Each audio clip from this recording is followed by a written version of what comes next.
नमस्कार. मी मीनल करणवाल, मुख्य कार्यकारी अधिकारी, जिल्हा परिषद नांदेड. मुख्यमंत्री माझी लाडकी बहीण योजना, या योजनेचं नांदेड जिल्हा प्रशासनाने एक चांगलं नियोजन केलं आहे. ज्यात प्रत्येक ग्रामपंचायतीला, प्रत्येक अंगणवाडी केंद्राला रोज 10 ते 2 किंवा 11 ते 3 एक कॅम्प लावला गेला आहे.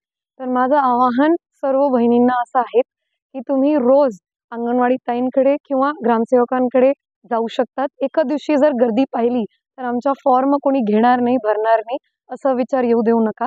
आणि पुढच्या दिवशी अंगणवाडी ताईंकडे जा आणि ऑफलाईन अर्ज भरा. ऑफलाईन अर्जाची सुविधा शासनाने यामुळे सुरू केली, कारण की ॲपमध्ये तितकं फास्ट आणि तितकं लवकर प्रतिसाद भेटत नाही. म्हणून तुम्ही तुमचा ऑफलाईन अर्ज भरून सगळे कागदपत्र लावून अंगणवाडी ताईंकडे सोडू शकतात. ती त्याची नोंद एक रजिस्टरमध्ये घेणार, ज्याच्या फॉर्मॅटसुद्धा जिल्हा प्रशासनाने लागू केलेला आहे.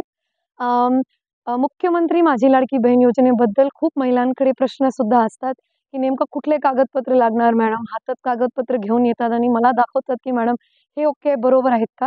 तर आज मी सर्वांसाठी एकदा सांगून देते, खूप सोपं प्रोसिजर आहे. महिला जे महाराष्ट्राची मूळ रहिवासी महिला आहेत त्यांच्यासाठी रहिवाशा एक दाखला, ज्याच्यासाठी शासनाने अजून ईज केलेला आहे, की तुम्ही 15 वर्ष अगोदरचा राशन कार्ड रहिवासा दाखला म्हणून वापरू शकतात. तुमच्या मतदार नोंदणी कार्ड वापरू शकतात. जर तुमच्याकडे डॉमिसाईल जे तहसीलकडे भेटतात ते नसेल आहेत तर, म्हणजे प्रत्येक डॉमिसाईलसाठी तहसीलला जाण्याची आता गरज नाही आहे. तुम्ही दुसरे सुद्धा डॉक्युमेंट याच्यासाठी देऊ शकतात. आधार कार्ड तुमचं खूप महत्त्वाचं राहणार आहे, त्याची एक कॉपी, कारण की आधार नंबरच्या आधारावर तुमचं नाव तिथे लिंक होणार आहे आणि तुमच्या अकाउंटवर त्या आधारावर पैसे प्राप्त होणार आहे. पिवळा किंवा केशरी रंगाचा राशन कार्ड जरी असेल तर तुम्हाला उत्पन्नाच्या दाखल्याची गरज पडणार नाही. आणि तो राशन कार्ड खूप थोडी चांगली परिस्थितीत राहिला पाहिजे, कारण की काय काय ठिकाणी मी बघते की त्याची परिस्थिती थोडी घाण झालेली आहे. तर जिल्हा प्रशासनाने प्रत्येक राशन दुकानाला, तहसीलला हे अवगतसुद्धा केलेलं आहे, की नवीन राशन कार्डला 1 दिवसात उपलब्ध करून द्यावा.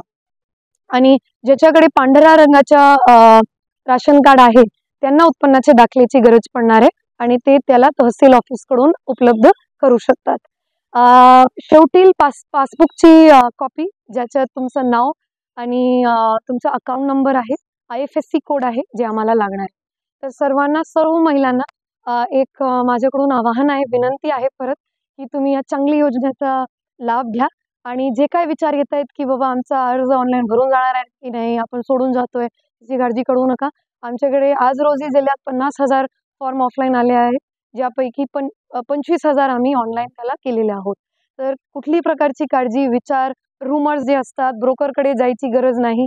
तुमच्या गावात अंगणवाडी ताई आहे, ग्रामपंचायतीचा डेटा एंट्री ऑपरेटर आहे, त्याच्याकडे जावं आणि तुमचा फॉर्म भरून जा. धन्यवाद.